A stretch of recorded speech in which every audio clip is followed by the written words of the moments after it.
동참하시기를 원한다. 아멘. 우리 강은혜 성도가 필사했습니다. 자, 우리 다 같이 제목을 다 같이 한번 읽어볼까요? 시작. 자, 저를 보시면 됩니다. 여러분들 오늘은 예배 끝나고 이제 바로 돌아가셔서 가족들과 복된 시간을 갖기 때문에 교제가 없어요. 예배 때 주님과의 교제에 집중했으면 좋겠습니다. 제가 오늘 말씀은 이번 주 새벽에 묵상을 하다가 갑자기 제 머리에 동지애란 단어가 문득 떠올랐어요. 이 대사를 읽으면서 그 단어가 떠오르면서 묵상하면서 말씀을 준비했습니다. 오늘 중요한 말씀이니까 잘 들으시고 이 말씀에 순종하시기를 간절히 축원합니다. 다시 한번 따라해볼까요? 동지애. 그럼 최근에 파리올림픽이 이제 끝났죠. 예, 세계 정상급 스포츠스타들이 다 모인 자리입니다. 그런데 이 세계 정상급 스포츠 선수들은요, 오랜 기간 이 라이벌 관계가 형성된다고 합니다. 그래서 짧으면 수년, 길면 10년 이상 이 어떤 종목에서 라이벌 관계가 항상 형성이 돼요. 그런데 같은 목표를 품고 훈련하다 보니까 누구보다 서로를 잘 알고 깊이 교감하게 되는 경우가 많다라고 합니다. 경기에서는 이겨야 될 대상이지만 경기장 밖에서는 서로 고민을 가장 잘 아는 사이라고도 합니다. 이번 파리올림픽에 우리 남자 양궁 개인전 결승전에서 여러분들 아마 아실 거예요. 이후 김무진, 미국의 브레이크 앨리슨이라는 선수가 결승전에서 붙었습니다. 그런데 명승부였다고 하죠.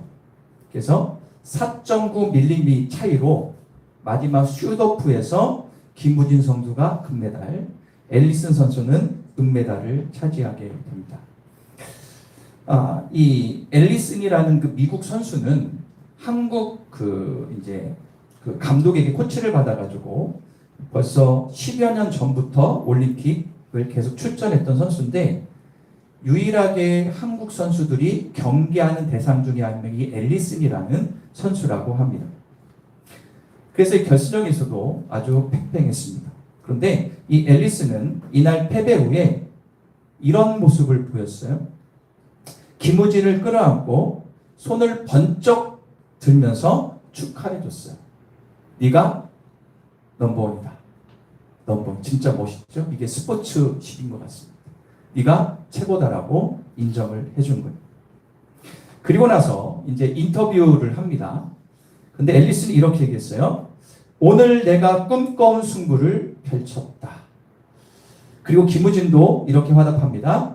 축구에 메시와 호날두가 있다면 양궁에는 앨리슨과 내가 있는 것 아닐까요? 라고 하면서 주먹 인사를 했습니다.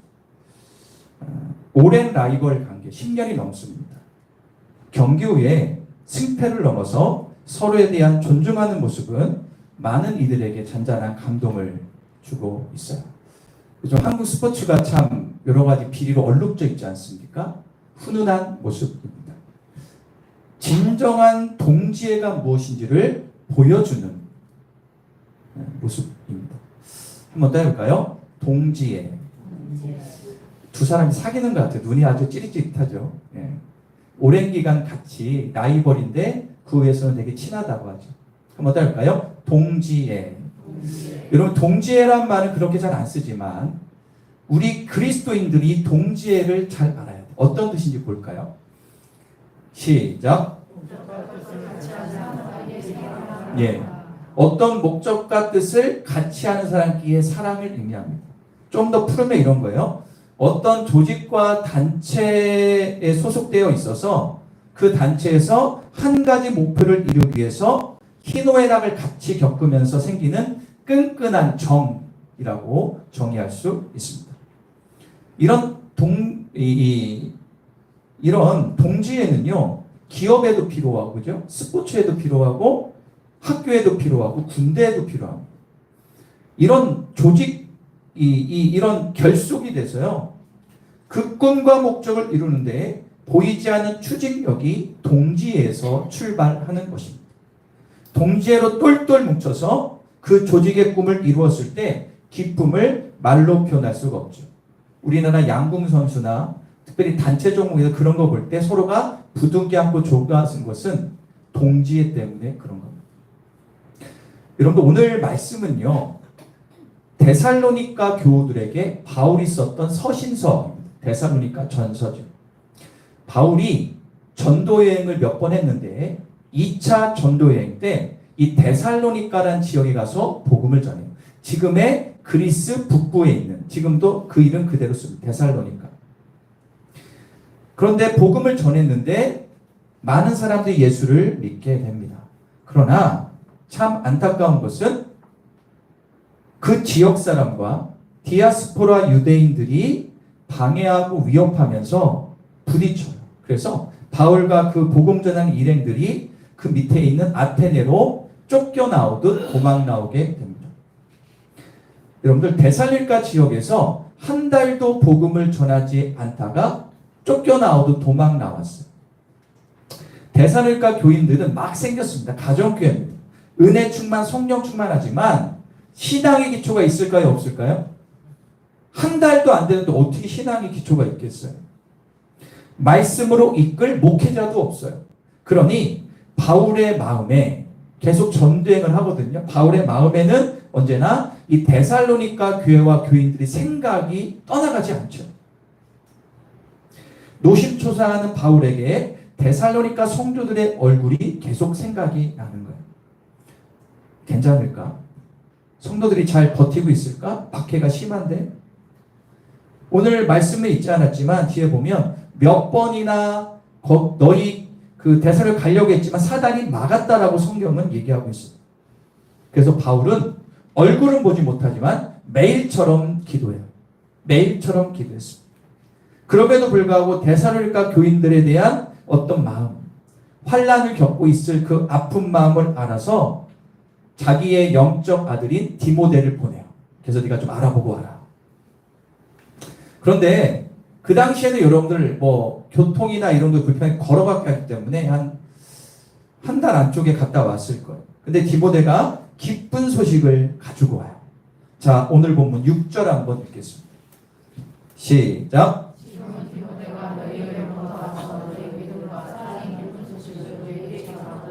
또 너희가 항상 우리를 잘 생각하여 우리가 너희를 간절히 보고자 함과 같이 너희도 우리를. 자, 여기 보니까 데살로니가 교인들이 너희 믿음과 사랑의 기쁜 소식을 우리에게 전했다. 이게 무슨 얘기입니까? 흔들리지 않아. 환난 가운데 흔들리지 않고 핍박 속에서도 믿음을 굳건히 지키고 있다고 디모데에게 보고를 받고 바울이 너무너무 기뻐요. 진짜 기뻐요. 그런데 바울이 더 감사했던 건 뭐냐? 자신과 동역자들을 데살로니가 교인들이 보고 싶어 하는데 더 은혜를 받아요. 여기 뒤에 나오죠? 우리가 간절히 보고자 한 같이 너희도 우리를 간절히 보고자 한다는 소리에 더 은혜가 되는 거예요. 바울은 이 감동과 기쁨의 소식에 이렇게 화답을 합니다. 오늘 본문 7절과 8절 공동번역으로 읽어보겠습니다. 시작. 우리는 여러분의 소식을 듣고 여러분의 믿음이 알게 되어 이 모든 고난과 역경을 겪으면서도 위로를 받았습니다.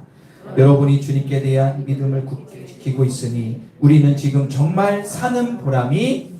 할렐루야. 7절을 보실까요? 7절에 보면 어떤 사항임을 알 수 있냐면 지금 데살로니가 교인들만 힘들고 고난받는 게 아니라 복음 전하는 바울과 그 동역자들도 다른 지역에서 복음 전하다가 환난을 겪고 있음을 알 수가 있습니다. 데살로니가 교인들도 고난을 받고 바울과 동역자들도 고난과 환난을 겪고 있어요. 그러면 이 두 부류는 어떤 고난과 환난을 겪을까요? 어떤 걸 겪고 있는 거예요, 지금? 예. 예수 그리스도의 믿음을 지킴으로 인한 그리고 복음을 전함으로 인한 핍박. 그러므로 바울과 데살로니가 성도들은요, 진정으로 예수 안에 동지가 된 거예요. 동지. 제가 이 동지애를 좀 조사하려고 이렇게 네이버나 구글에 쳤는데요, 큰일 날 뻔했어요. 동지에 치니까 김일성 나오고 막 이런 게 막 또 동지의 노래 해가지고 있는데 모르고 클릭했는데 거기에 사이버 어쩌고 해가지고 정부에서 막아놓은 거예요. 여러분 그런 거 들어가지 마세요. 깜짝 놀랐어요. 다 막아놨더라고요. 그런데 거기 보니까 간첩이 많은가 봐요. 별 내용이 다 있더라고요. 그게 다 떠요. 여러분들 희한하게 동지란 단어는요. 저 위에 있는 그 사람들이 많이 써. 근데 이 동지란 단어는요. 우리 그리스도인들이 더 써야 돼요. 자, 다시 돌아와서 볼게요. 이런 와중에 바울은 데살로니가 성도들의 고난 중에서 믿음을 굳건히 지키고 있다는 소식을 듣고 위로를 받아요. 자, 다시 7절을 볼까요? 여기 읽어볼게요. 여러분의 소식을 듣고 여러분의 믿음을 알게 되어서 이 모든 고난과 여건을 겪으면서도 뭐를 받았다? 위로를 받은. 그리고 그 다음 보면 8절에 보면 어떻게 해요? 오히려 나는 너희들이 믿음을 굳게 지킨 걸 보고 내가 큰 보람을 느끼고 있다라는 거예요. 아마 이렇게 생각할 것 같아요. 지금 바울도 고난을 겪고 있는데 데살로니가 교인들도 힘들대 믿음으로 버티고 있어.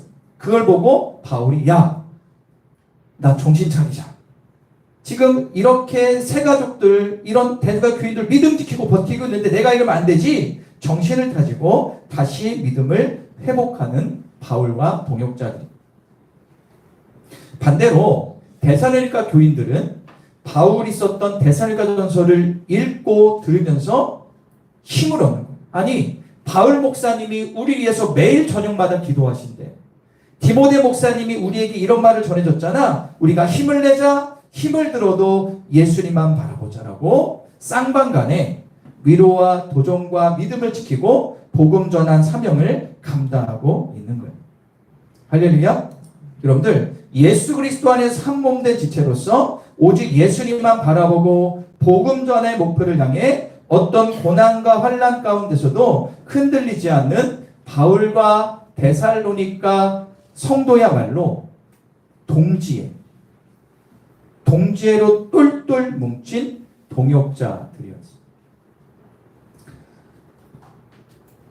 저는 확신하는 게 우리 자연교회도 데살로니가 교회처럼 동지애로 똘똘 뭉친 예수 공동체가 돼야 됩니다. 목사와 성도 사이에도 그렇고요. 성도 사이에도 이 성령 안에서 동지애로 하나가 돼야 돼요. 여러분들 우리 교회가 존재하는 목적과 이유가 뭡니까? 예수님 때문에 우리 모인 거예요. 예수님 때문에 우리가 수련회도 가는 거고 예수님 때문에 예배 끝나고 밥도 먹고 교제하는 거고 교회의 모든 존재와 목적은 예수 그리스도의 목적 아래 모였습니다. 우리가 장사하러 모였나요? 친구 만나러 모였나요? 아니잖아요. 뭐 때문에 따를까요? 예수님 때문에. 따를까요? 예수님 때문에. 그래서 이 예수님 때문에 모였어요. 그 목적을 가지고. 그래서 예수 그리스도 안에서 우리가 예수님 안에 동지애로 하나가 된다면 안 될 것이 없고 못할 일이 없습니다. 그런데 안타깝게도 현재 의외로 많은 교회들이 동지애를 느끼지 못하고 신앙생활하는 그리스도인들이 많아요. 한번 여러분들에게 물어볼게요. 그 다음 문구 한번 보여주실까요? 한번 읽어보겠습니다. 시작. 여러분들 교회 안에서 예수 안에서 우리가 한 가족이라는 동지애를 느껴본 적이 있으세요? 이런 거예요. 야, 나는 우리 자연교회 성도들한테 참 자랑스러워. 야, 나는 교회에서 예수의 사랑을 경험해. 목사님, 장로님, 원사님 등등등 그분들을 보면 힘이 나. 정말 자연교회 성도들 가족 같아. 우리 교회는 부흥할 것 같아. 이런 마음이 드십니까? 만약에 이런 마음이 든다면 여러분들 마음 가운데는 동지애가 있는 거예요. 그런데 반대로 불만불평하고 이상한 얘기하고 이런 분들은 동지애가 아니라 그 반대가 있는 거겠죠. 저는 확신하는 게 제가 교회들을 비교하진 않지만 우리 교회는 잘 가고 있다고 저는 확신하고 있어요. 할렐루야. 여러분들 이런 마음이 들어야 돼요. 이 동지의 마음. 그런 분도 있고 아닌 분도 있겠지만 그러나 분명한 것은 자연교회는 이 동지애로 하나 될 때 진정한 영향력을 끼치는 교회가 되고 부흥할 것을 믿습니다. 믿으시면 아멘. 너무너무 중요한 거예요. 여러분들 자연교회 지붕 아래서 신앙생활하는 나는 반드시 동지애를 경험해야 됩니다. 저는 이렇게 표현하고 싶어요. 따라볼까요? 오감으로 경험하자. 오감으로. 눈으로도 귀로도 만졌을 때 후각으로도. 여러분들 이 오감으로 동지애를 경험하셔야 돼요. 식사하러 갈 때 코에서 맛있는 냄새 나면 아 우리 권사님 밥 너무 맛있지. 그래서 권사님 속을 한번 기도해주고 할렐루야. 옆에 있는 성도가 힘들고 어려울 때 가서 한 번 더 만져주면 기도해주고 이런 것들이 쌓여서 동지애로 뭉치는 거거든요. 그럴 때 진짜 행복한 신앙생활을 할 수 있습니다. 그렇다면 그 다음 한번 읽어볼까요? 시작. 신앙생활의 세임과 기쁨과 행복을 누리려면 여러분들이 진짜 자연교회에서 동지애를 경험하고 행복한 시간은 어떻게 될 것인가? 두 가지를 성경적인 근거로 말씀을 드릴게요. 잘 들으세요. 1번 시작. 한 번 더 크게 시작. 성도들과의 관계가 깊어져야 된다. 자, 여러분들 신앙은요 두 가지가 있어야 돼요. 첫 번째 따라볼까요? 수직적인 관계. 자, 수직적인 관계예요. 위에서 이 수직적인 관계 무슨 얘기냐면 하나님과 나와의 관계가 바로 서는 것이 신앙입니다. 신앙생활할수록 하나님과의 관계가 친밀해져야 돼요. 이것을 위해서 예배도 드리고 말씀을 읽고 듣고 묵상하고 기도도 합니다. 이번에 수련회도 가는 목적 중에 하나가 하나님과의 관계를 재정립하러 가는 거 아닐까요?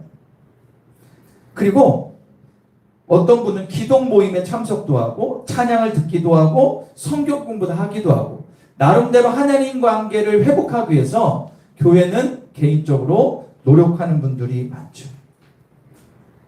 또한 교회는 따라볼까요? 수평적인 관계. 수평적인 관계는 뭐냐면 예수 그리스도 안에서 성도들, 목회자와 성도와 성도들과의 관계가 바로 서야 되고 깊어져야 될 줄 믿습니다. 우리가 예배 후에 식탁교제를 합니다. 구역 예배도 드리고요. 일주일간의 삶을 나누고 말씀도 나누고 기도도 합니다. 힘들고 어려움을 나누고 서로 보듬고 격려하며 간절히 기도해 줍니다. 우리가 어떤 남성교, 여성교, 학생회, 청년에 소속돼서 거기에서 서로 나누고 또 격려해주고 기도해줍니다. 여러분들 분명히 아셔야 될 게 있어요. 그게 뭐냐면 따를까요? 신앙생활은 저를 보시고 신앙생활은 수직적인 관계와 수평적인 관계가 균형을 잡아야 된다. 이거 너무 중요해요. 이게 하나님과의 관계, 이게 1순위고 그 다음에는 성도들과의 관계가 깊어지면 깊어질수록 그 사람은 건강한 그리스도인이 될 수 있는 거예요. 할렐루야. 그런데 의외로 수평적인 관계가 잘 형성되지 않은 성도들이 있어요. 하나님과의 관계는 하는 것을 알고 나름대로 합니다. 그런데 교우들과의 수평적인 관계가 수박 겉핥기식인 경우가 많죠. 여러분들 요즘에 그 미션란이나 여러 가지 기독신문들을 가끔 보면 가나안 성도가 많다. 여러분들 가나안 성도가 뭔지 아세요? 거꾸로 하면 안 나가. 신앙은 나름대로 있는데 교회는 안 나가는 거예요. 그런 분들의 대부분의 모습은 뭐냐? 교회에서 적응을 못하거나 상처를 받거나 자기 의가 강해가지고 그냥 떠돌이해요. 어떤 분은 혼자 예배 드리고 가족 예배 드려요. 교회도 안 나오고. 어떤 분은 그냥 유튜브로 그냥 이 목사님 저 목사님 매주 외식해. 여러분들 가나안 성도는 절대로 수평적인 관계를 가질 수가 없습니다. 그러면 신앙이 어떻게 될까요, 여러분들? 예, 제대로 설정되기가 쉽지 않습니다. 예배를 드리는 것에 만족하는 교우들과 별 관계없이 살아가요. 그냥 나는 내 신앙만 지키겠다. 이 정도면 됐다. 내 가족만 챙기면 됐지. 나는 누구와 교제하는 거 별 싫고 난 나만 예수 믿고 난 편하게 하고 싶어라는 생각을 가지고 있다면 왜곡된 신앙관을 가진 겁니다. 제가 말씀드린 예수님께서 만약에 수직적인 관계만 강조하셨다면, 수평적인 관계는 얘기하지 않았다면 예수님이 12제자와 3년 동안 동고동락 할 리가 없죠. 왜요? 그냥 예수 명령해서 예수 믿어야 되는데 12명의 제자들 선택해서 힘들게 제자들 양육하셨다. 수평적인 관계를 예수님이 엄청 강조하셨습니다. 그리고 예수님은요, 제가 사중복음 읽어보니까 예수님의 사역 가운데 한 4분의 1은요 같이 밥 먹는 거예요. 밥을 왜 먹어요? 그 사람과 교제하는 거예요. 수평적인 관계에 대해서 교제하는 거예요.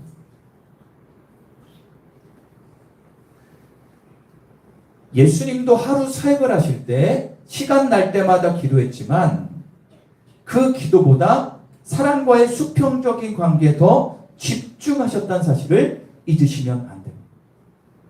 그뿐만 아니라 예수님의 제자들도 그렇고 성경에 많은 위인들고 하나님과의 관계와 거의 동일하게 주변 사람의 관계도 신앙적으로 되게 좋았다는 사실. 하나님과의 신앙의 열매는 성도 간의 깊은 관계의 열매를 맺을 때가 많아요. 나는 하나님은 잘 믿고 나는 주님 앞에 헌신합니다. 그런데 교회에서 관계가 안 좋아. 그러면 그 사람은 신앙을 다시 한번 돌아봐요. 반대의 경우도 있어요. 드물지만 교회에서 관계는 그냥 엄청 좋아. 근데 주님과의 관계는 땡이야. 한번 따라볼까요? 신앙생활은 홀로 할 수 없다. 절대로 신앙생활은 혼자 가족만 할 수 없습니다. 반드시 신앙의 동지가 필요해요. 가족뿐만 아니라 교우들도 동지가 필요해요. 여러분 동지가 뭐라고 했죠? 예수 그리스도의 목표를 바라고 같이 가는 교우. 여러분 신앙생활 좀 하신 분 압니다. 내가 이 사람과 같이 교제하고 깊은 관계 갖기 원하는데 뭔가 걸려. 왜냐하면 이 사람의 목표는 예수가 아니야. 관계, 돈에 설정되어 있으면 깊어질 수가 없어요. 교회는 예수의 목표로 깊어져요. 할렐루야. 더 나아가 동지를 넘어 동지애를 경험하는 신앙생활을 해야 될 줄 믿습니다. 그럴 때 신앙이 후퇴하지 않고 곁길로 새지 않고 어려움과 고난을 거뜬히 이길 수 있습니다. 예를 들어볼게요. 우리 가족에 우리 부모님이 믿음이 좋아요. 그죠? 믿음이 좋아요. 그러면 자녀들은 그걸 따라가죠. 저도 동일합니다. 그러나 부모님의 믿음은 살아있을 때까지만 존재합니다. 돌아가시면 끝이. 그런데 의외로 많은 신앙의 2세대, 3세대들이 부모가 이 땅을 떠나면 다 망가져. 진짜 많아요. 제가 되게 많이 봤어요. 아니 갑자기 저 집사가 이상해? 아니 저 성도가 갑자기 왜 그러냐면 부모님이 돌아가셨으니까 믿음이 왔다 갔다 하는 거예요. 그동안의 믿음은 누구 믿음이에요? 하나님과의 관계가 아니라 그냥 부모 믿음 따라가는 거예요. 여러분 그러시면 절대 안 돼요. 그러기 위해서는 하나님과의 관계 설정과 수평적인 관계, 즉 교우들과의 신앙적인 깊은 사랑이 반드시 존재해야 됩니다. 이거 없으면 다 무너져요. 부모님 돌아가시면 가난한 성도 돼. 진짜 중요해요. 교인들 가운데 동지애를 경험한 사람이 반드시 있어요. 이 역할은 부모가 해줘야 되고 본인이 노력해야 돼요. 독불장구로 신앙생활을 하면 여러분들 큰일 나요. 이런 거죠. 제가 유심히 보고 관찰하고 제가 또 기도해 보니까 그런 마음이 드는 것 같아요. 하나님과의 관계만 설정된 사람들, 수평관계가 별로 없는 사람들은요, 신앙생활 하다가 결국에 외로움에 빠져요. 당연히 하나님 믿지만 주변에서 자기의 신앙을 보듬어주고 이끌어주고 격려해주고 함께하는 사람이 없으면 외로울 수밖에 없는 거예요. 할렐루야. 잘못하면 격길로 빠져요. 이상한 신앙관을 가져요. 영적 고집쟁이가 되어 외식하는 사람이 될 수도 있어요. 그러니까 교인들과의 깊은 관계 없으니까는 겉으로는 신앙생활 좋은 척하는 거예요. 그런데 속은 뭉그러져. 종교인으로 왔다 갔다. 이런 사람들 너무 많습니다. 사랑하는 여러분, 따를까요? 교회 안에 들어와야 된다. 교회 안으로 들어오셔야 돼요. 믿음의 식구들과 교제하셔야 돼요. 그리고 내 삶을 나누셔야 돼요. 나의 마음을 먼저 열 때 예배 시간에 경험하지 못한 것, 가정 안에서 경험하지 못한 성령 안의 동지애를 경험할 수가 있습니다. 만약에 여러분들 가운데 나는 그렇게 하지 않으니 나는 신앙이 좋고 성장하고 있다. 그럼 저한테 얘기해. 제가 그분한테 과외 받고 싶어요. 교회 안에 들어오자 신앙이 성장한 사람이 저 과외를 해줬죠. 근데 그런 경우는 없어요.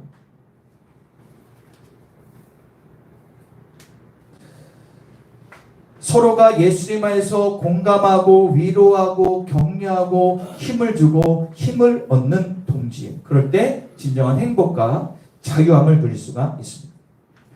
내가 속한 구역에 있는 성도 때문에, 내 기간에 속한 그 성도 때문에 사랑을 배우고 위로와 도전을 받는 것입니다.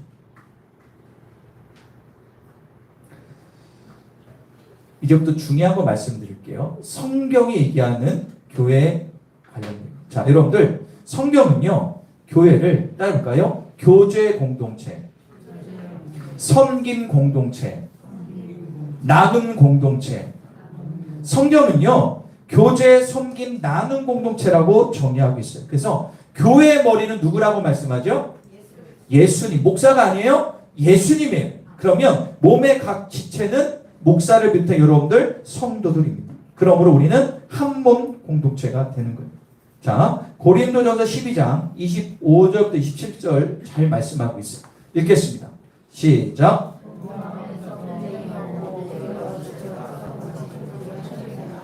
만일 한 지체가 고통을 받으면 모든 지체가 함께 고통을 받고, 한 지체가 영광을 얻으면 모든 지체가 함께 즐거워하니라. 너희는 그리스도의 몸이요 지체가 부분이라. 할렐루야. 여러분들 우리의 몸은 머리 따로 손 따로 놓을 수가 없어요. 여러분들 아시잖아요. 만약에 여기 손에 어떤 일하다가 여러분 조그만 가시 하나 박혀도 아파요, 안 아파요? 아파서 모든 신경이 저기로 집중하죠. 그리고 가시를 뽑으면 어떻게 됩니까? 모든 신경이 집중해서 그거를 낫기 위해서 모든 애들 여기에 쏟는다.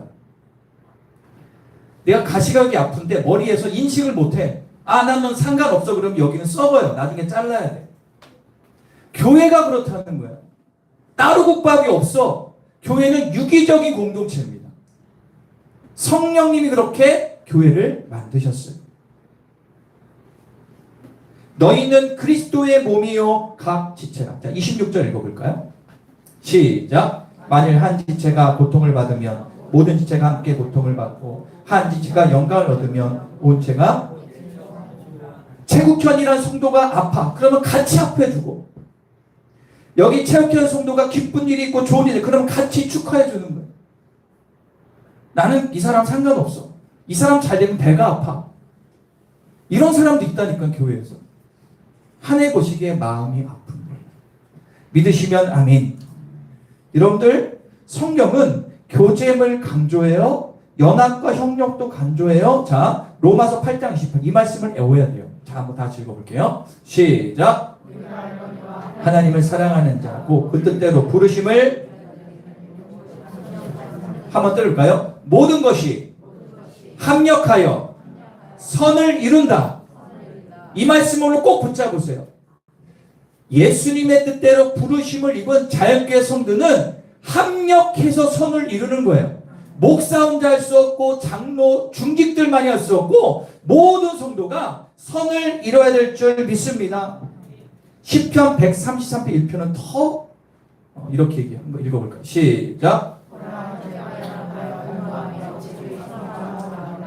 그리스도 안에서 형제가 연합하는 것을 하나님은 가장 기뻐하신다는 거죠. 믿으시면 아멘.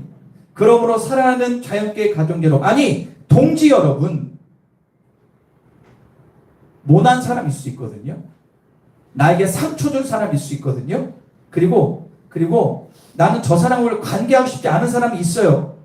그러나 우리는 예수 그리스도 안에서 핏값으로 구원을 얻은 주님의 자녀입니다. 영적 가족으로 모여서 교제하고 합심하여 기도함은 성령의 뜨거운 동지애를 경험할 수가 있어요. 안 그러면 죄송하지만 주일만 왔다 갔다 하는 종교인들. 다시 한번 여러분들 말씀드릴게요. 동지가 되시고 동지애를 경험하시고 진짜 동역자가 되십시오. 두 번째 마지막 볼게요. 시작. 이건 좀 구체적인 말씀 해드리겠습니다. 우리 교회는 조직이 잘 되기 때문에 대부분의 분들이 뭐 기관이나 구역에 다 웬만하면 속해 있어요. 또 앞으로도 우리가 부흥할 거기 때문에 많은 새가족들이 들어올 것입니다. 그때 우리가 윤협해야 될 게 있어요. 이게 뭐냐? 그 사람이 새가족이건 기존이건 상관없이 그 사람을 대할 때 인간적인 관계로 먼저 다가가면 안 돼요. 교회 공동체 안에서 상대를 대할 때 신앙적인 관계로 접근하셔야 돼요. 이게 무슨 얘기냐? 이런 거예요. 혈연, 지연, 학연으로 먼저 접근하지 마세요. 예배다 보니까 이 성도 청중 나왔네? 내 후배네? 야, 말 트자. 이렇게 가면 안 되는 거예요. 교회 안에서는. 그건 나중 일이고, 그렇게 해서 먼저 혈연진 학연으로 막 친분을 갖는 사람이 있어요. 그것도 방법일 수 있지만, 그렇게 인간적인 관계로 가면, 결국에는 어떻게 돼요? 역효과가. 여러분, 그런 경우 진짜 많이 봐요. 그리고 이런 경우 있어요. 잘 사는 사람, 못 사는 사람, 배운 사람, 못 배운 사람, 직장 등등등 이렇게 세상적인 관점으로 관계를 설정해서 친해지려고 하는 사람들이 있어요.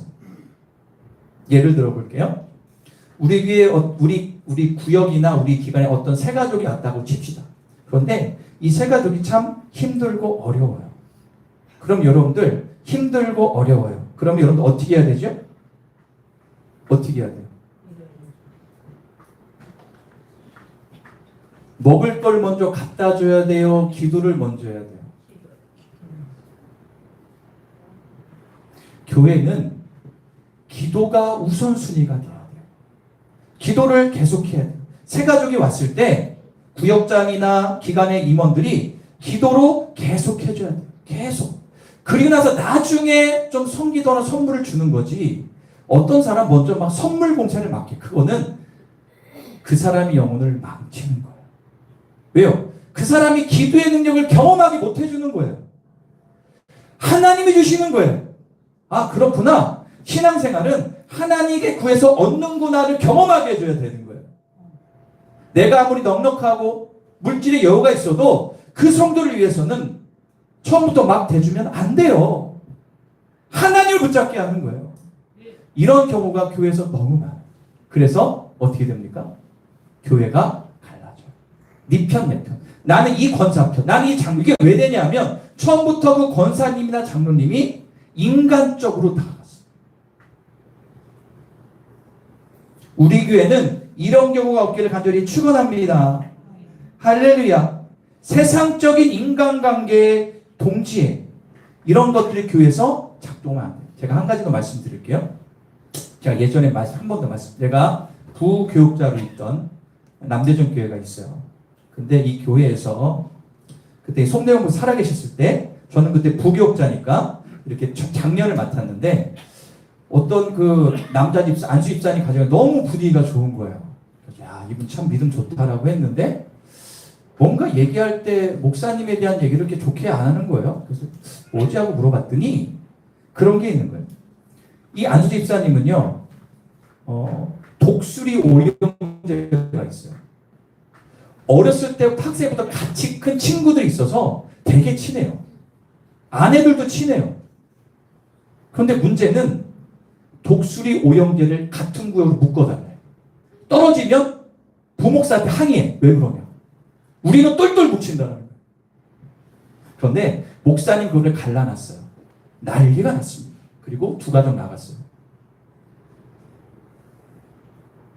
이거는 믿음이 아니라 관계예요, 관계.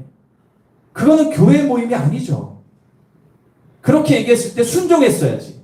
목사님의 의중을 알고, 그래, 우리 믿음이 있으니까 스쳐져서 네가 부역장하고 또 새 가족을 이렇게 가야 되는데, 이건 뭐 이건 아닌 거죠. 여러분 무슨 얘기인지 아시겠죠? 믿으시면 아멘. 교회는 고이면 썩어요. 교회는 흘려 보내야 되는 거예요. 우리는 예수 그리스도 안에서 진정한 동지애가 있어야 될 줄 믿습니다. 믿으시면 아멘. 말씀을 정리할게요. 우리 모두가 성령 안에서 동지애로 똘똘 뭉치시기를 축원합니다. 교회에서 세상에서 맛볼 수 없는, 가정에서 맛볼 수 없는 애틋함, 섬김과 위로와 사랑을 경험하기를 축원합니다. 그런 계기가 수련회가 될 수도 있어요. 수련회 때 내가 기도하면 은혜를 받, 난 너무 좋아.